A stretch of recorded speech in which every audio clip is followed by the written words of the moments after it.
Uttarakhand express आप देख रहे हैं, आपके साथ मैं हूं चांदनी धवन और बात करेंगे उत्तराखंड पुलिस की। एसटीएफ ने बहुत बड़ी कार्रवाई की है और फर्जी दस्तावेजों के आतंकी कनेक्शन पर बड़ा खुलासा किया है। उधम सिंह नगर से ऐसे 2 आतंकी सप्लायर को गिरफ्तार किया गया है जो जम्मू कश्मीर में आतंकियों को फर्जी दस्तावेज सप्लाई कर रहे थे। जम्मू कश्मीर पुलिस के साथ चले संयुक्त अभियान में रुद्रपुर से कृष्णपाल और दीपचंद को गिरफ्तार किया गया है। दोनों ही यूपी के रामपुर जिले के रहने वाले हैं और रुद्रपुर से अपना काला धंधा चला रहे थे। इस पूरे मामले का खुलासा तब हुआ जब 30 सितंबर को जम्मू कश्मीर के रामबन में 2 आतंकियों को 34 किलो हेरोइन के साथ गिरफ्तार किया गया था। ये हेरोइन पंजाब से लाई गई थी और इसके लिए फर्जी दस्तावेज और गाड़ी का फर्जी नंबर प्लेट इस्तेमाल किया गया था। जांच आगे बढ़ी तो पता चला ये फर्जी दस्तावेज उत्तराखंड के रुद्रपुर में बने हैं, जिसके बाद कार्रवाई करके दोनों ही आरोपियों को गिरफ्तार कर लिया गया है। ये बहुत बड़ी कार्रवाई मानी जा रही है। और उसमें इंटरोगेशन में सामने आया था कि ये सारी आईडीज, नंबर प्लेट्स इत्यादि इनको रुद्रपुर उधम सिंह नगर से सप्लाई की गई हैं। तो उस सूचना पर उत्तराखंड एसटीएफ ने काम करना शुरू किया और उसको डेवलप किया और कल देर शाम को हमारे जम्मू कश्मीर पुलिस के साथ में एक जॉइंट ऑपरेशन करते हुए ये पूरे बड़े पैमाने पर जो फेक डॉक्यूमेंट्स बनाए जा रहे थे उस मॉड्यूल को बस्ट किया गया है। इनमें 2 लोगों को गिरफ्तार किया गया है रुद्रपुर से और इनके कब्जे से बड़ी संख्या में फर्जी Aadhaar card, PAN card, voter card, marksheets, DL, RC इत्यादि मिले हैं। देहरादून की जमीन फर्जीवाड़े के मुख्य आरोपी की मौत हो गई है। यूपी के सहारनपुर के जेल में मुख्य आरोपी केपी सिंह बंद था और सहारनपुर में ही केपी सिंह की संदिग्ध मौत हुई है, जिसके बाद कई तरह के सवाल खड़े हो रहे हैं। देहरादून में रजिस्ट्रार ऑफिस से सरकारी जमीनों के दस्तावेज बदलकर ये गिरोह ठगी करता था और इस पूरे मामले में 18 लोग गिरफ्तार हैं और केपी सिंह इसी केस में मास्टरमाइंड और मुख्य आरोपी था। मगर आज केपी सिंह की संदिग्ध मौत हो गई है, जिससे सवाल खड़े हो रहे हैं।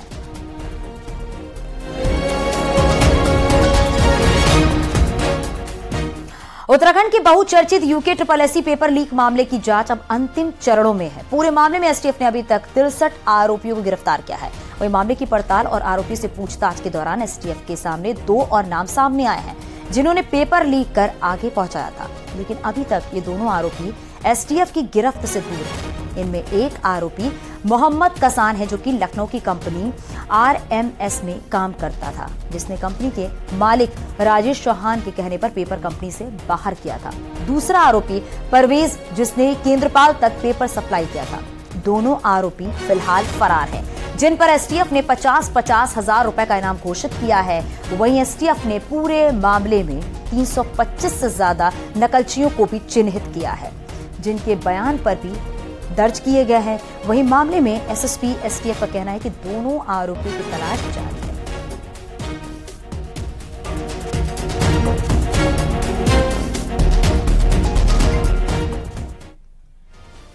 कॉर्बेट पार्क की पखरो टाइगर सफारी मामले में सीबीआई ने जांच तेज कर दी है।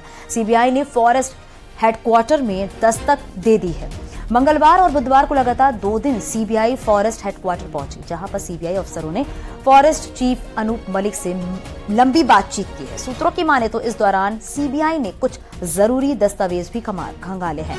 सीबीआई जल्द ही अब एक के बाद एक टाइगर सफारी मामले में किसी न किसी तरह जुड़े रहे फॉरेस्ट के सीनियर अफसरों को पूछताछ के लिए बुला सकती है। सीबीआई की दस्तक के बाद फॉरेस्ट अफसरों में हड़कंप मचा हुआ है तो मुख्यालय में सन्नाटा पसरा हुआ है। कॉर्बेट टाइगर रिजर्व में अवैध रूप से पेड़ काटने और बिना वित्तीय स्वीकृतियों के भी निर्माण कार्य करने के इस मामले में हाईकोर्ट के निर्देश के बाद सीबीआई की एंट्री हुई है। कॉर्बेट में पाखरो टाइगर सफारी मामले में सीबीआई ने शिकंजा कसना शुरू कर दिया है। बुधवार को सीबीआई के 2 अफसर फॉरेस्ट हेडक्वार्टर पहुंचे, जहां पर उन्होंने मामले से जुड़े जरूरी दस्तावेज खंगाले। इसके साथ साथ फॉरेस्ट चीफ अनूप मलिक के साथ 2 से 2.5 घंटे तक बंद कमरे में बातचीत भी की। इस पूरे मामले में कोई भी फॉरेस्ट ऑफिशियल बोलने को तैयार नहीं है, लेकिन जो जानकारी आ रही है कि सीबीआई एक एक करके मामले से जुड़े फॉरेस्ट के तमाम अफसरों से पूछताछ कर सकती है। इसके साथ ही सीबीआई चाहती है कि वो पाखरो में फील्ड विजिट करे। इन तमाम मसलों पर बातचीत हुई है। सीबीआई की फॉरेस्ट हेडक्वार्टर पहुंचने के बाद पूरे वन महकमे में हड़कंप मचा हुआ है। सीबीआई जल्द ही मामले से जुड़े तमाम ऑफिसर्स के साथ साथ तत्कालीन वन मंत्री हरक सिंह रावत से भी पूछताछ कर सकती है। कैमरा पर्सन दीपक उपाध्याय के साथ सुनील नौपरवात, न्यूज 18 देहरादून। उत्तराखंड में लगातार नकली दवा फैक्ट्री का पर्दाफाश हो रहा है और पिछले 3 साल में 5 नकली दवा फैक्ट्री, जिनसे कि कई राज्यों में नकली दवाओं की सप्लाई, यानी कि साफ है कि नकली दवाओं के सौदागरों की अगर बात करें तो मोटी कमाई के लिए बड़े महानगरों में अपना जाल बिछा चुके हैं और इन सबका पनाहगार बन रहा है उत्तराखंड। आप ये रिपोर्ट देखिए।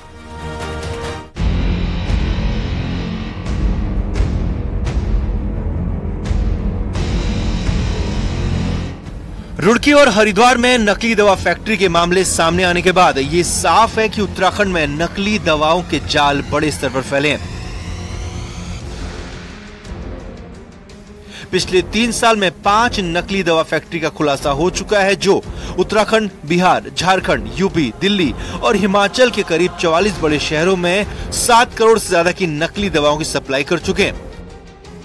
रुड़की और हरिद्वार में जगह जगह खुली फार्मा कंपनियों पर अब पुलिस और ड्रग डिपार्टमेंट मिलकर कार्रवाई करने की बात कह रहा है। अब तक 65 ऐसी कंपनियों पर कार्रवाई हो चुकी है। उससे पहले भी हम कार्रवाई कर रहे थे, लेकिन अभी वर्तमान में जो है हमने पूरी टीम को अलर्ट कर दिया है कि कहीं भी इस तरह के कोई भी आपको शिकायतें दर्ज मिलती हैं या कुछ भी ऐसी होता है तो तुरंत कार्रवाई करें और उस आदमी जो इस तरह की हरकतें कर रहे हैं उनको तुरंत जेल के अंदर चले। पुलिस अब सभी जिलों के साथ साथ दूसरे स्टेट में भी दवाओं की डिटेल भेजकर नकली दवा की सप्लाई रोकने की नोटिस भेज रही है। जिस तरह की दवाइयां नकली मिली थी वो तो सीज कर दी गई, लेकिन उसका बहुत सारा जो हमने बैक ट्रेल में देखा कि सालों से कहां सप्लाई हुई और खासकर रिसेंट भी अभी कुछ सप्लाई दिल्ली और बिहार को हुई है, तो वहां टीम भेजी कि एटलीस्ट वो आगे उसका सेल ना हो पाए और आगे जाकर कहीं वो और किसी को नुकसान न पहुंचाए। तो अब नकली दवा के सौदागर उत्तराखंड को सॉफ्ट टारगेट मानकर यहाँ काम कर रहे हैं और ड्रग डिपार्टमेंट की लापरवाही से लगातार इनका काला धंधा फल फूल रहा है। देहरादून से सत्येंद्र के साथ भारती सकलानी की रिपोर्ट।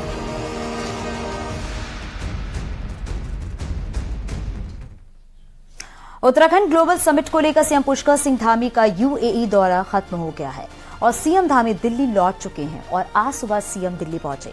अपने दुबई और यूएई दौरे पर सीएम ने 15,475 करोड़ का उत्तराखंड में निवेश को लेकर करार किया है। सीएम धामी की मौजूदगी में दुबई में 11,925 करोड़ का एमओयू हुआ है, जबकि यूएई में 3,550 के एमओयू हुए हैं। सीएम धामी ने कहा है कि उद्योग घराने लगातार उत्तराखंड में निवेश को लेकर उत्साहित हैं।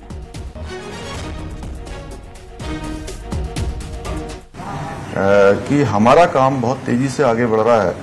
लोग उत्तराखंड आने के लिए, लोगों के अंदर एक मन में आकर्षण भी है, उनकी चाहत भी है कि उत्तराखंड में अपना उद्योग और निवेश करना चाहते हैं और हजारों करोड़ के निवेश हमको इस यात्रा में भी उनके साथ करार के रूप में प्राप्त हुए हैं। उत्तराखंड ग्लोबल समिट को लेकर सीएम पुष्कर सिंह धामी का यूएई दौरा खत्म हो गया है और सीएम धामी दिल्ली लौट चुके हैं। इस दौरे में सीएम पुष्कर सिंह धामी की मौजूदगी में उत्तराखंड में निवेश को लेकर 15,475 करोड़ का करार हुआ है।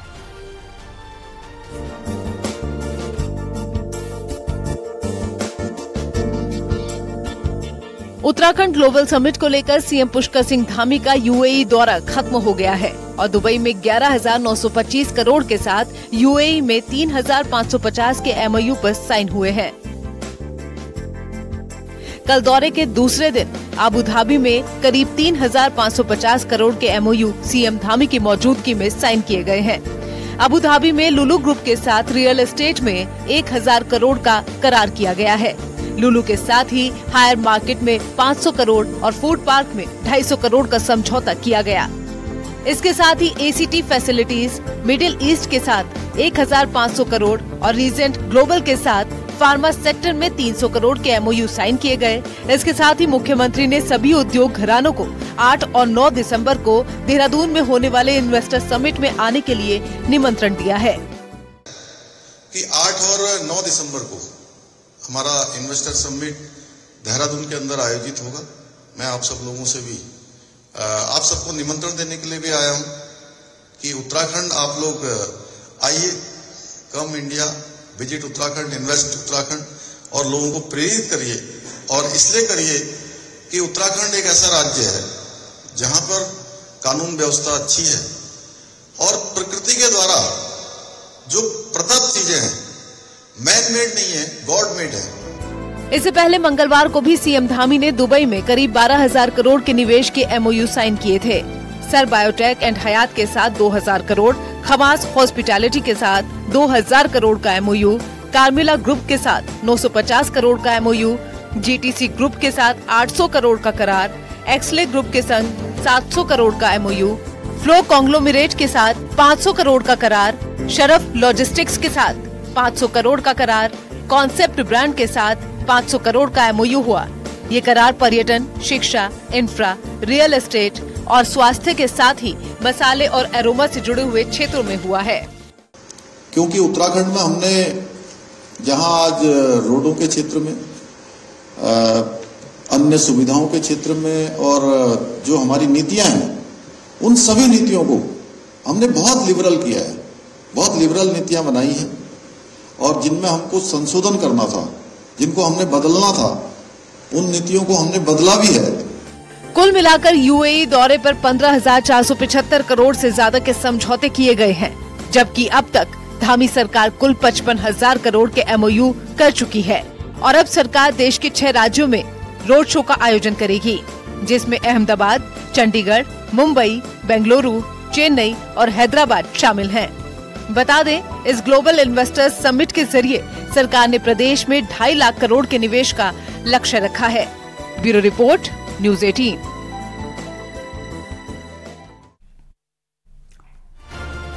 कांग्रेस की किसान सम्मान यात्रा का दूसरा चरण रुड़की के नारसन बॉर्डर से शुरू हुआ है और रुड़की एसडीएम चौक पर यात्रा का समापन हुआ है। पूर्व सीएम हरीश रावत और नेता प्रतिपक्ष यशपाल आर और इसमें शामिल हुए और सैकड़ों की संख्या में ट्रैक्टर लेकर कांग्रेस कार्यकर्ता और किसान भी पहुंचे। कांग्रेस नेताओं ने कहा है कि अगर सरकार उनकी मांगे नहीं मानती है तो सड़कों पर प्रदर्शन जारी रहेगा। इससे पहले झबरेड़ा में कांग्रेस ने किसान सम्मान यात्रा निकाली थी। हम निरंतर लड़ेंगे और यदि तब भी नहीं मानेंगे 2024 में हम कमर कस करके वो सरकार लाएंगे, वो प्रतिनिधि लाएंगे जो लोग हमारी मांगों को, किसान की मांगों को पूरा करवाएंगे। इन्होंने कहा था कि सरकार ने कहा था कि हम किसानों की आय को दुगना करेंगे, 2022 तक किसानों की आय दुगनी हो जाएगी। एक अच्छा संदेश मिला था, लेकिन वो सारे सपने धूल धूसरित हो गए। पूर्व सीएम हरीश रावत अक्सर अपने बयानों से चर्चा में रहते हैं, लेकिन अचानक पाकिस्तान और मुस्लिम यूनिवर्सिटी को लेकर आया उनका बयान सवाल खड़े करता है। सवाल यह है कि कांग्रेस की सबसे बड़ी नेता की अचानक ही आए और इन बयानों से नुकसान किसे होगा, कांग्रेस को या फिर बीजेपी को।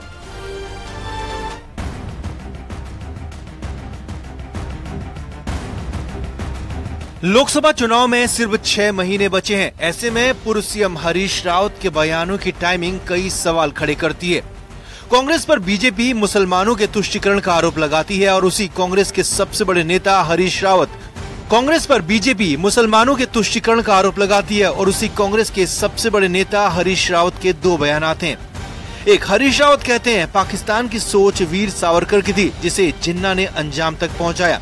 दूसरा, मुस्लिम यूनिवर्सिटी और जुम्मे की छुट्टी को लेकर उन पर लगने वाले आरोप झूठे हैं। सच क्या है, झूठ क्या है, इन मुद्दों का फायदा किसने उठाया और किसे नुकसान हुआ, ये बहस का मुद्दा है। पर सवाल यह है कि अचानक पूर्व सीएम हरीश रावत को ऐसे बयान देने की जरूरत क्यों पड़ी? कहीं इस तरह के बयानों से कांग्रेस को नुकसान और बीजेपी को फायदा न हो जाए।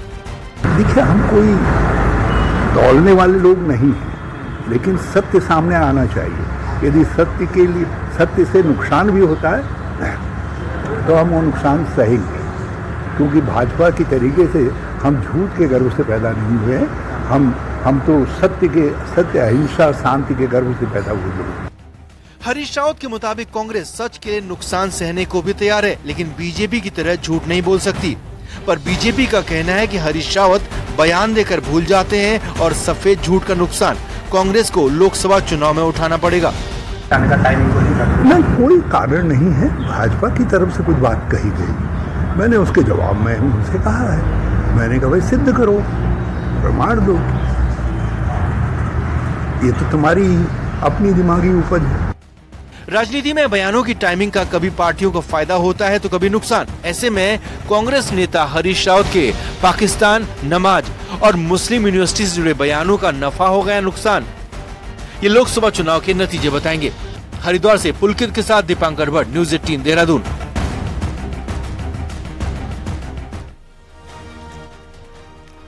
और चलिए नजर डालते हैं पहाड़ की 10 बड़ी खबरों पर भी। श्रीनगर गढ़वाल के पास हिंडोला खाल में भालू के हमले में घायल महिला और विधायक विनोद कंडारी ने इलाज के लिए हेलीकॉप्टर से ऋषिकेश एम्स भेजा। देवप्रयाग के पास ट्राला भागीरथी नदी की तरफ खाई में गिर गया है। हादसे में ड्राइवर की मौत हो गई है। शलव को एसडीआरएफ ने निकाला। जम्मू कश्मीर में शहीद हुए पंजाब के अग्निवीर अमृतपाल को कांग्रेस ने बागेश्वर में श्रद्धांजलि दी है और सरकार पर सैन्य सम्मान नहीं देने का आरोप लगाया। रुड़की में बिजली विभाग के कर्मचारी अनिश्चितकालीन धरने पर बैठे हैं। छापेमारी करने गई बिजली विभाग की टीम से मारपीट मामले में गिरफ्तारी की मांग कर रहे हैं। चमोली के गोपेश्वर कॉलेज में 9 सूत्री मांगों को लेकर छात्रों का प्रदर्शन जारी है। छात्रों ने अब बड़े आंदोलन की चेतावनी। बद्रीनाथ धाम में पिछले 99 दिन से आंदोलन जारी है। विस्थापन नीति साफ नहीं होने से तीर्थ पुरोहित खासे नाराज है। अल्मोड़ा में विवेकानंद कृषि अनुसंधान संस्था में किसान मेले का किया गया है आयोजन। बीजेपी सांसद अजय टमटा ने किया है मेले का शुभारंभ। रामनगर के सावलदे में 5.5 करोड़ की लागत से बना है कन्वेंशन सेंटर। साबित हुआ सफेद हाथी। देखरेख के अभाव में उगी झाड़ियां, बिल्डिंग भी खंडहर में हो रही तब्दील। बागेश्वर में नवरात्रि को लेकर मंदिरों में खासी रौनक है और इसके लिए कई जगह पर भी पंडाल बनाए गए हैं जिनमें देर रात तक भजन कीर्तन किया जा रहा है। नैनीताल में कल से दुर्गा महोत्सव शुरू हो रहा है जिसकी तैयारियां भी पूरी हो गई हैं। मूर्तियों को अंतिम रूप दिया जा रहा है।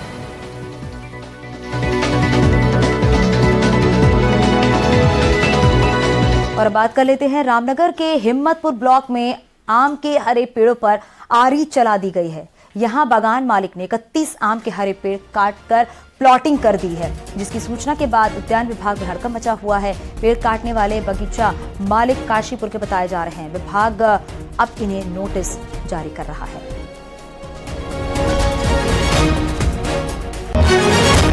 भाई बाब श्री प्रमोद कुमार, हाल निवासी वो काशीपुर में रहते हैं। ये हिम्मतपुर ब्लॉक का एरिया है। हिम्मतपुर ब्लॉक के एरिया में ये 31 पेड़ आम के अवैध रूप से काटे गए हैं। संबंधित जो भी लोग हैं इसमें लिप्त उनके खिलाफ नोटिस जारी किए जा रहे हैं। रुद्रप्रयाग से खबर मिल रही है। ऋषिकेश कर्णप्रयाग रेल लाइन के निर्माण का काम तेजी से चल रहा है। रुद्रप्रयाग में रेल की टनल का काम चल रहा है। टनल के अंदर की पहली तस्वीरें भी आपको दिखा रही हैं। रेल की टनल के अंदर काम चल रहा है। आप देख सकते हैं किस तरह से कितनी तेजी से टनल का काम आगे बढ़ रहा है। टीबीएम यानी कि टनल बोरिंग मशीन से यहाँ पर टनल बनाई जाती है और उसके बाद टनल को पूरी तरह से सीमेंट और केमिकल से पैक किया जाता है। यहाँ करीब 50% से ज्यादा काम पूरा हो चुका है।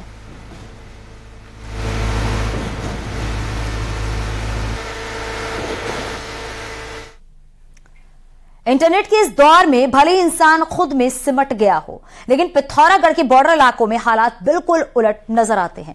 आलम यह है कि इंटरनेट के खातिर पूरा गांव एक ही छत के भीतर नजर आता है और ये नजारा 80 के दशक में टीवी देखने वालों की याद दिलाता है।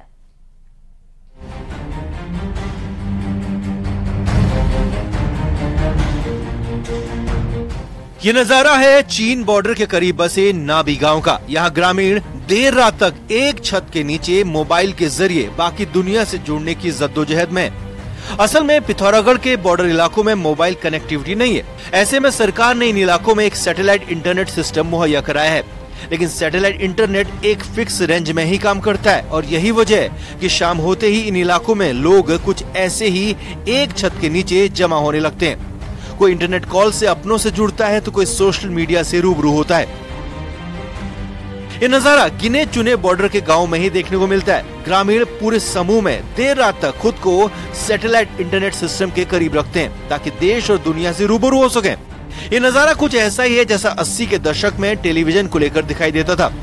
विजुअल मीडिया के इतिहास में ये वो दौर था जब गिने चुने लोगों के पास ही टीवी हुआ करती थी, तो ऐसे में गांव या मोहल्ला सभी का जमावड़ा टीवी पर ही लगा रहता था। और आज दशकों बाद सैटेलाइट इंटरनेट के लिए लोगों का जमावड़ा एक जगह पुराने दौर की याद दिला रहा है।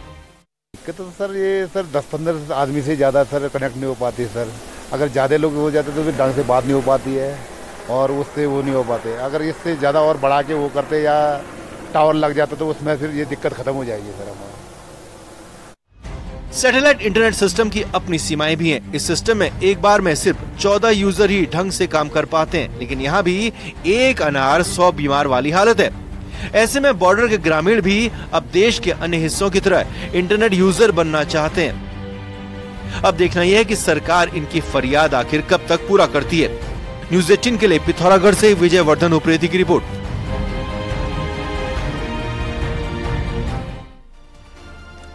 चार धाम यात्रा अपने अंतिम दौर में है, लेकिन केदारनाथ को लेकर यात्रियों का जोश कम नहीं हुआ है।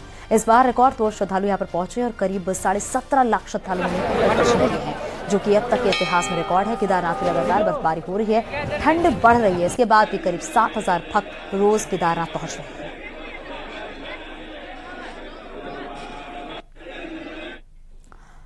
यहां रुकेंगे छोटे से ब्रेक के लिए, जल्द लौटते हैं।